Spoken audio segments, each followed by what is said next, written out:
Hello friends, एक बार फिर से स्वागत है आपका स्मार्ट एजुकेशन चैनल में। फ्रेंड, जैसा कि आप लोग जानते हैं कि हम साइंस की तैयारी कर रहे हैं, तो इससे पिछले वाला वीडियो जो है हमारा ब्रह्मांड के बारे में बनाया था। तो ब्रह्मांड की बेसिक जानकारी जो उसमें हमने दी थी कि ब्रह्मांड होता क्या है, ब्रह्मांड की उत्पत्ति कैसे हुई है, ब्लैक होल क्या होता है, गैलेक्सियाँ क्या है, वाइट होल क्या है, मंदाकिनी पुंज क्या है। तो ये सब जो है बेसिक नॉलेज जो है हम पिछले वीडियो में जान चुके हैं। हालांकि उससे कोई क्वेश्चन जो है कंपटीशन एग्जाम में आ भी सकता है, पूछ भी सकता है, वैसे नहीं पूछता है, लेकिन वो बेसिक नॉलेज थी, जरूरी थी ब्रह्मांड के बारे में बेसिक नॉलेज। लेकिन आज के वीडियो से जो है आपके कंपटीशन में एग्जाम में क्वेश्चन पूछे जाएंगे। तो यदि आप मेरे चैनल पर नए हैं तो प्लीज़ सब्सक्राइब बटन पर जाकर सब्सक्राइब कर लें और बेल आइकन को दबाना बिल्कुल मत भूलिएगा। तो आज का हमारा जो टॉपिक है वो है, आज हम जानने वाले हैं निहार का, तारामंडल, नक्षत्र एवं सौरमंडल। और सौरमंडल में जो हम पढ़ने वाले हैं वो है सूर्य एवं बुध ग्रह। इसके बाद नेक्स्ट वीडियो में हम जो है आगे के जो और ग्रह होते हैं, उल्का पिंड, क्षुद्र ग्रह होते हैं, इन सभी के बारे में जानेंगे। तो चलिए शुरू करते हैं आज की वीडियो। तो मंदाकिनी पुंज हम पिछले वीडियो में जान चुके थे कि मंदाकिनी पुंज होता क्या है। मैं फिर से बता देता हूँ कि मंदाकिनी पुंज जो मंदाकिनियों में ये पूंछ की तरह दिखाई देता है, इसको हम मंदाकिनी पुंज कहते हैं। या मंदाकिनी पुंज जो बने होते हैं मोस्टली या बने होते हैं धूल के कण एवं गैसों के बने होते हैं, तो इसे हम मंदाकिनी पुंज कहते हैं। यदि आप इसे अनुभव करना चाहते हैं तो आप दीपावली को जो हम चक्री चलाते हैं ना, और उसको अंधेरे कमरे में चला के देखना, तो इसका अनुभव आपको हो जाएगा। ये गैलेक्सी का अनुभव भी होगा, साथ में मंदाकिनी पुंज का भी अनुभव हो जाएगा आपको। इसके बाद हमारा जो है आज का पहला टॉपिक है वो है निहारिका। तो निहारिका क्या होती है मैं आपको बता देता हूँ। निहारिका, आपको यहाँ इमेज दिख रही होगी, एक इमेज दिख रही होगी बादल नुमा, जो लाल चमकती हुई आपको एक इमेज दिख रही होगी स्क्रीन पे। तो मैं आपको बता दूं कि यह एक निहारिका है। निहारिका वैसे होती क्या है, तो ये अंतरिक्षीय बादल है। अंतरिक्ष के जो बादल होते हैं उन्हें हम निहारिका बोलते हैं। यह मोस्टली किन से बनी होती है मैं आपको बता देता हूँ। धूल, हाइड्रोजन, हीलियम एवं प्लाज्मा गैसों से मिलकर ये बनी होती है।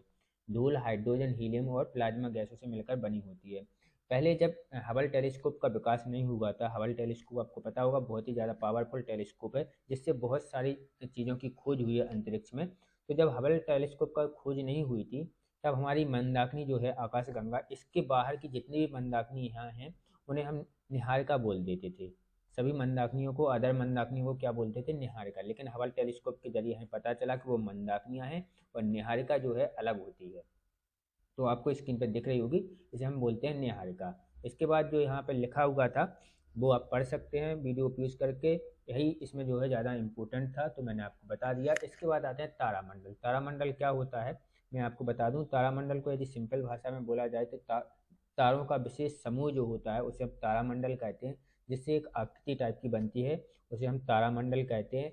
और यदि हिंदू रीति रिवाज में बोली जाए तो हिंदू रीति रिवाज में राशियाँ होती हैं जो हमारी, वह भी तारामंडल पर आधारित होती हैं। जैसे कर्क राशि, तुला राशि, मिथुन राशि, है ना, कन्या राशि, ये राशियाँ जो होती हैं ये नक्षत्र या तारामंडल पर आधारित होती हैं। इसमें परिभाषा क्या है मैं आपको वो भी पढ़ के बता देता हूँ।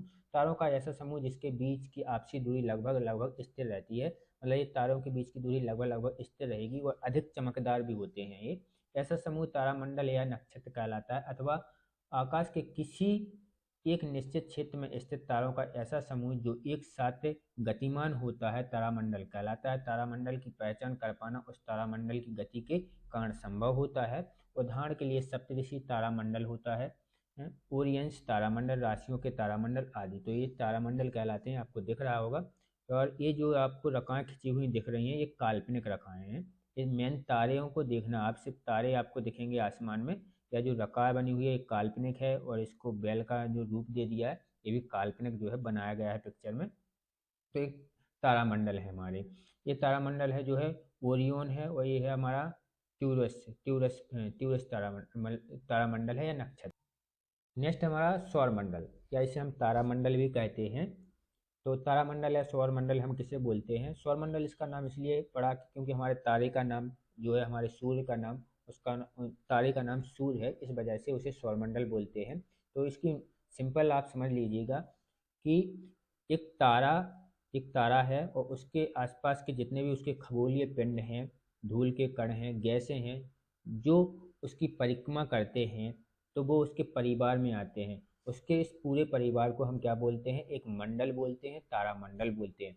हमारे सूर्य का नाम जो है हमारे तारे का नाम सूर्य है, इसलिए हमारे सूर्य के चारों तरफ जो खगोलीय पिंड चक्कर लगाते हैं उन सभी को मिला करके हमारा जो है सौरमंडल का निर्माण हुआ है। इसमें हम देख लेते हैं, यही जो है परिभाषा में लिखा हुआ है, आप सभी लोग जानते भी हैं कि सौरमंडल होता क्या है, लेकिन फिर से मैं पढ़ के बता देता हूँ। आकाशीय पिंडों का ऐसा समूह या तंत्र जिसका मुखिया एक तारा होता है, तारे का परिवार कहलाता है।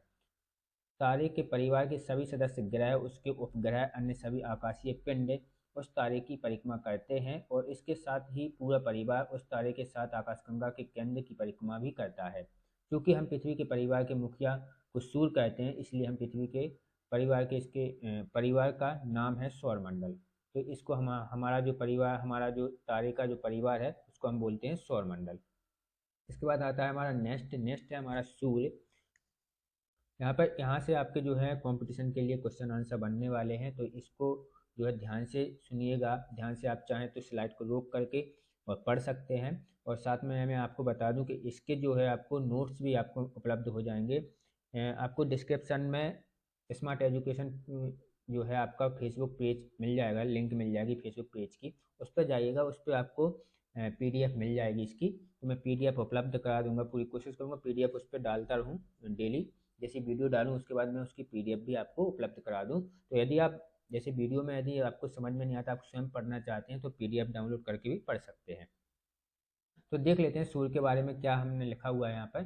सूर्य अथवा सूरज सौरमंडल के केंद्र में स्थित एक तारा है जिसके चारों तरफ पृथ्वी सौरमंडल के अन्य अवयव घूमते हैं, जो अभी हमने बताया आपको। नेक्स्ट हम आपको बता दूं कि सूर्य जो है हमारे सौरमंडल का लगभग 99% भाग जो है 99.7% भाग सिर्फ सूर्य रखता है अपने पास, या मास कह सकते हैं। पूरे सौरमंडल का 99.7% मास जो है केवल सूर्य का होता है। और पीछे में आपको एक चीज़ समझाना भूल गया कि यहाँ पे आप देख रहे होंगे कि ये ग्रह जो है सूर्य की परिक्रमा कर रहे हैं। तो ये सूर्य की परिक्रमा क्यों करते हैं, तो मैं आपको बता दूं कि ये सूर्य की परिक्रमा नहीं करते, ये सेंटर ऑफ मास की परिक्रमा करते हैं। ये सारे ग्रह जो है सूर्य की परिक्रमा नहीं कर रहे हैं, ये सेंटर ऑफ मास की परिक्रमा कर रहे हैं। ठीक है, आप लोग इतना समझिएगा कि सेंटर ऑफ मास यदि आपको नहीं पता है तो मैं आपको एक एग्जाम्पल के जरिए समझा देता हूँ कि एक झाड़ू लीजिए या कोई भी एक ऐसी चीज़ लीजिए कि जिसकी एक साइड थोड़ा ज़्यादा वजन हो, एक साइड कम वजन हो, तो आप देखेंगे कि उसका सेंटर ऑफ मास बिल्कुल सेंटर में नहीं बनेगा, बल्कि जिस साइड वजन है उस साइड खिसक जाएगा। तो जिस साइड को जहाँ जहाँ ज़्यादा वजन होता है सेंटर ऑफ मास वहीं को खिसकता है। तो यहाँ हम देखते हैं कि हमारे सौरमंडल का 99.7% मास, आप कह सकते हैं भार, सिर्फ सूर्य के पास है। और बाकी ग्रहों का अगर यदि एक तराजू पे सूर्य को रखा जाए और एक तराजू पे सारे ग्रह, सारे क्षुद्र ग्रह, उल्कापिंड, जो कुछ भी अगर इस परिवार में आता है उसको रखा जाए, तब भी वो सूरज से हल्के ही रहेंगे, क्योंकि सूरज जो है उससे 99% ज़्यादा भारी है उनसे। इसके बाद नेक्स्ट जो हम देख रहे थे सूर्य के बारे में, हाँ तो देख लेते हैं। सूर्य हमारे सौरमंडल का सबसे बड़ा पिंड है। सूर्य के केंद्र का तापमान जो है 1.5 करोड़ डिग्री सेल्सियस के आसपास होता है, सेंटीग्रेड के आसपास होता है। सूर्य के केंद्र या कोर का आप कह सकते हैं टेम्परेचर जो है 1.5 करोड़, साढ़े साढ़े नहीं बोलेंगे, सो 1.5 करोड़ के आसपास जो है इसका टेम्परेचर होता है इसके केंद्र का। और बाहरी जो सतह का टेम्परेचर होता है वो होता है इसका 600 डिग्री सेंटीग्रेड, है ना। इसके बाद नेक्स्ट है सूर्य की उम्र। सूर्य की उम्र जो है हमारी टोटल उम्र है 10 बिलियन वर्ष से, और सूर्य की अभी उम्र जो है 5 बिलियन वर्ष हो चुकी है। लेकिन सूर्य अपनी अभी 5 बिलियन वर्ष इसकी उम्र रह गई है। जब यह सूर्य 10 बिलियन वर्ष का हो जाएगा तब यह अपनी आकृति से 30 गुना और अधिक बड़ा हो जाएगा और इसके अंदर पृथ्वी तक समा जाएगी। इतना बड़ा हो जाएगा कि इसके अंदर पृथ्वी तक समा जाएगी। और इसी से जो है ब्लैक होल का निर्माण भी होता है, तारों से ब्लैक होल का निर्माण होता है कि जब सूर्य अपनी सारी हीलियम हाइड्रोजन गैस खत्म कर लेता है, उसके बाद सूर्य जब पूरी तरीके से फैल जाता है, उसके बाद वो है डेंस होने लगता है, आपस में अंदर को सिकुड़ने लगता है, जिसकी वजह से जो है ब्लैक होल का निर्माण होता है। यहाँ पर हम अपने पॉइंट देख लेते हैं, इनसे जो है आपके क्वेश्चन पूछने वाले हैं, तो बनने वाले हैं, तो ध्यान से सुनिएगा, आप अच्छे से पढ़िएगा। नेक्स्ट है सूर्य 74% हाइड्रोजन और 24% हीलियम से बना है। आपको ये याद रखना है, सूर्य के अंदर जो है हाइड्रोजन जो है 74% होती है, 24% हीलियम होती है, और बाकी जो है अदर गैसें होती हैं जैसे ऑक्सीजन, कार्बन, लोहा होता है एंड नियोन, तो ये गैसें इसमें उपस्थित होती हैं। नेक्स्ट हमारा पॉइंट जो है सूर्य से पृथ्वी की औसतन दूरी लगभग 15 करोड़ किलोमीटर है। यहाँ पर जो है आपकी 14 करोड़ 96 लाख किलोमीटर लिखी हुई है, तो लगभग 15 करोड़ के आसपास होती है। सूर्य से पृथ्वी पर प्रकाश आने में 8.16 सेकंड का समय लगता है।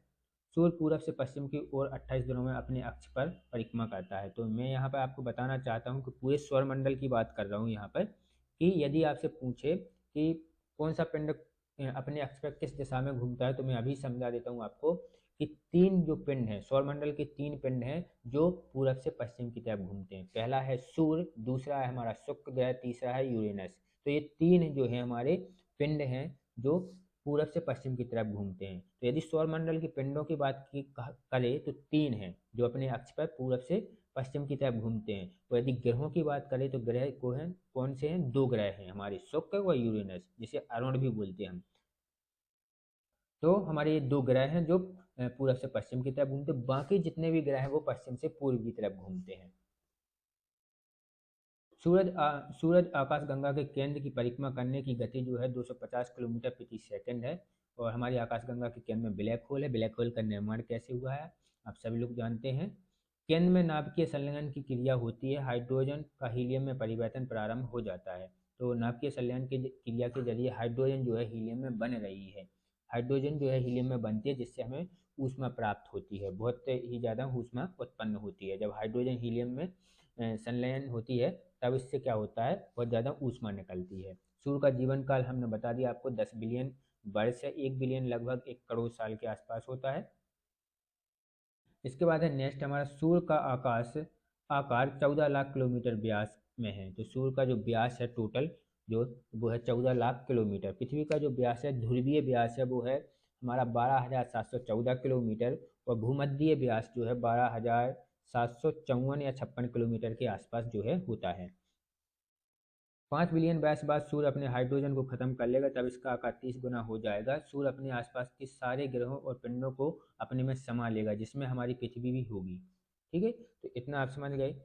इसके बाद नेक्स्ट पॉइंट है हमारा, सूर्य की सतह का क्षेत्रफल धरती के क्षेत्रफल से लगभग 11,990 गुना ज़्यादा बड़ा है। सूर्य का गुरुत्वाकर्षण धरती से लगभग 28 गुना अधिक है। इस वास्तविक घूर्णन की अवधि भूमध्य रेखा पर लगभग 25.6 दिन और ध्रुवों पर 33.5 दिन की होती है। सूर्य के जो अपनी अक्ष पर घूमता है सूर्य, जो उसके लिए बोला गया है कि ध्रुवों पर जो है इसकी होती है 25.5 दिन के आसपास। और हमारी यहाँ पर आप बोले भूमध्य रेखा पर होती है, सॉरी, भूमध्य रेखा पर 25.5 दिन के आसपास और ध्रुवों पर 33.5 दिन के आसपास होती है। नेक्स्ट पॉइंट हमारा सौरमंडल में कुल द्रव्यमान का लगभग 99.76% समाहित करता है। तो जो मैंने अभी बताया कि हमारे सौरमंडल का जो है लगभग 99.7% मास जो है सिर्फ या द्रव्यमान जो है सूरज के पास ही उपस्थित है। इसके बाद नेक्स्ट आता है हमारा ग्रह। तो ग्रह क्या होते हैं आप लोग सभी लोग जानते हैं, ग्रह बहुत खगोलीय पिंड है जो सूर्य की परिक्रमा करते हैं, जो हमारे सूर्य के चारों तरफ घूमते हैं, उसे हम ग्रह कहते हैं। अंतर्राष्ट्रीय खगोलीय संघ ने जो है प्लूटो को हमारे ग्रह की श्रेणी से हटा दिया है। अब हमारे जो है ग्रह कितने हैं, 8 ग्रह हैं। प्लूटो क्या है कि हमारा जो सूर्य की परिक्रमा करने वाला ग्रहों का पथ होता था उसको काटता था। और जब ग्रहों की परिभाषा पढ़ेंगे तो ग्रहों में वही वही खगोलीय पिंड आते हैं ग्रह के अंतर्गत, जो अब जिनका खुद का स्वयं का पथ होता है सूर्य की परिक्रमा करने के लिए, जो दूसरों के पथ को नहीं काटते हैं। तो अब जो है इसे प्लूटो को बोने ग्रह के अंतर्गत रख दिया गया है। तो बोने ग्रह हमारे कितने हैं, 3 बोने ग्रह हैं जो हमें दिख रहे हैं यहाँ पर। मैंने सीरीज, प्लूटो और एरीस। तो एरीस हमारा ये है, यहाँ प्लूटो है, यहाँ सीरीज है। और ये है मेक मैक, हाँ ये है। तो ये हमारे 3 जो है हमारे बोने ग्रह हैं। इसके बाद नेक्स्ट हम देख लेते हैं। नेक्स्ट है हमारा बुध ग्रह। तो बुध ग्रह हमारा जो है हमारे सौरमंडल का जो सबसे पास में सूर्य के पास में ग्रह है वह है बुध ग्रह। तो पहला ग्रह भी आप बोल सकते हैं इसको, यदि आप सूर्य से नज़दीकी के तौर पर देखें तो पहला ग्रह जो है हमारा बुध ग्रह है। इसके हम पॉइंट देख लेते हैं। सौरमंडल के 8 ग्रहों में सबसे छोटा ग्रह जो है हमारा बुध ग्रह है, वह सूर्य के सबसे निकट है। इसका एक साल जो है 88 दिन का होता है, मतलब एक ही है, सूर्य की परिक्रमा 88 दिन में करता है। यहाँ दिन अत्यधिक गर्म और रातें अत्यधिक बर्फीली होती हैं। नेक्स्ट है अपनी धुरी पर पश्चिम से पूर्व की ओर 58.65 दिन में यह घूमता है, मतलब इसका एक दिन जो है 58.65 दिन के बराबर होता है। हमारे दिन के, जैसे यदि पृथ्वी के यदि बोला जाए तो पृथ्वी का 24 घंटे का एक दिन होता है, इसका जो होता है पृथ्वी के 58.65 दिन के बराबर होता है। यहाँ दिन अत्यधिक गर्म और रातें बर्फीली होती हैं। मास में पृथ्वी का यह 18वां भाग है। यदि पृथ्वी के 18 भाग किए जाएं तो उसका एक भाग जो है उतने ही इसके बराबर होगा। नेक्स्ट है हमारा, इसका गुरुत्वाकर्षण पृथ्वी का 3/8 भाग है। बुध ग्रह का व्यास जो है हमारा, इसमें 4879.4 किलोमीटर है, या आप कह सकते हैं 4880 किलोमीटर के आसपास जो है इसका व्यास है। नेक्स्ट पॉइंट है हमारा इसमें, बुध ग्रह की चक्कर लगाने की परिक्रमा का आकार अंडाकार है, जो सूर्य के नज़दीक लगभग 4.7 करोड़ किलोमीटर तक तथा दूरी करीब 7 करोड़ किलोमीटर तक ले जाती है। बुध ग्रह सूर्य की औसतन दूरी जो है हमारी 5.7 किलोमीटर के आसपास है। इसका मतलब ये है, आपको पता है कि हमारे जो खगोलीय पिंड हैं या हमारे ग्रह हैं, यह सूर्य की परिक्रमा बिल्कुल वृत्ताकार मतलब वृत्ताकार पथ पर नहीं करते, बिल्कुल वृत्त में नहीं करते कि हर जगह पर जो है रेडियस देखें तो समान रेडियस हो, नहीं, कहीं पर दूरी है, कहीं पर नज़दीकी है। तो अधिकतम दूरी जो है 7 करोड़ किलोमीटर है बुध ग्रह की सूरज से, और न्यूनतम दूरी जो है 4.7 करोड़ है। तो औसतन दूरी जो है लगभग 5-5.5 करोड़ किलोमीटर के आसपास आती है। हमारी पृथ्वी जो है लगभग 15 करोड़ किलोमीटर के आसपास जो है दूरी है हमारे सूरज से, और शुक्र ग्रह की यदि आप बोलें तो 10 करोड़ किलोमीटर के आसपास होती है। तो इन सभी के आगे देखेंगे हम पॉइंट। नेक्स्ट देख लेते हैं, इसमें सबसे अधिक जो पदार्थ पाया जाता है वो पाया जाता है सिलिकेट। 30% सिर्फ इसमें सिलिकेट होता है। बुध ग्रह पर लगभग 70% धातु एवं 30% सिलिकेट नामक पदार्थ मौजूद है। बुध ग्रह शनि के उपग्रह टाइटन और बृहस्पति के गैनीमीड से भी छोटा है। बुध ग्रह इतना छोटा है कि जो शनि और बृहस्पति का उपग्रह है या चांद है उनसे भी छोटा है। बुध ग्रह के सूर्य के ज़्यादा नज़दीक होने के कारण यहाँ दिन का तापमान 468 डिग्री सेंटीग्रेड तक पहुँच जाता है, लेकिन रात का तापमान जो है -182 डिग्री सेंटीग्रेड तक गिर जाता है। बुध ग्रह पर एक दिन पृथ्वी का, जो मैंने बोला था कि 58 दिन 39 मिनट के बराबर का होता है, क्योंकि अपनी धुरी पर भी इतने ही समय में घूमता है। धरती से अगर आपको बुध ग्रह को देखना हो तो वह सूरज अस्त होने के बाद या सूर्य उदय होने के पहले आपको देखना होगा। आप बुध ग्रह को देख सकते हैं, यदि आपके पास थोड़ी अच्छी दूरबीन है तो उसके जरिए और अच्छे से देख पाएंगे आप पे। Thanks for watching video friends. यदि आपको हमारी वीडियो पसंद आई हो तो प्लीज़ लाइक एवं कमेंट कीजिएगा, सब्सक्राइब कर लीजिएगा चैनल को। और वीडियो बिल्कुल जो है टॉपिक वाइज आने वाली है और रेगुलर वीडियो आएंगी। तो यदि आप मेरे चैनल पर नए हैं तो प्लीज़ सब्सक्राइब जरूर कर लीजिएगा चैनल। आपका पूरा जो है कोर्स कंप्लीट होगा सिलेबस वाइज